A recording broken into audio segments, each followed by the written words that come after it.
Rënja e qimeve në këmbë mund të jetë shenjë paralajmëruese e kësaj sëmundje. Nëse vëreni rënje të qimeve në pjesën e poshtme të këmbëve ose një ndjesim pirje të gjymtyrëve, mos e neglizhoni. Mund të jetë një sinjal i hershëm i diabetit.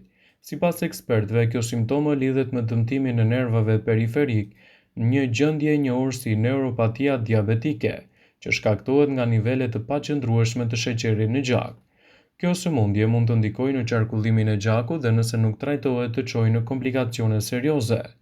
Humbja e qimeve në këmbë, sidomos në shputa dhe në pjesën e poshtme, pa qenë rezultati i dipilimit, është një tregues më i hershëm i neuropatisë diabetike, shpjegon Dr.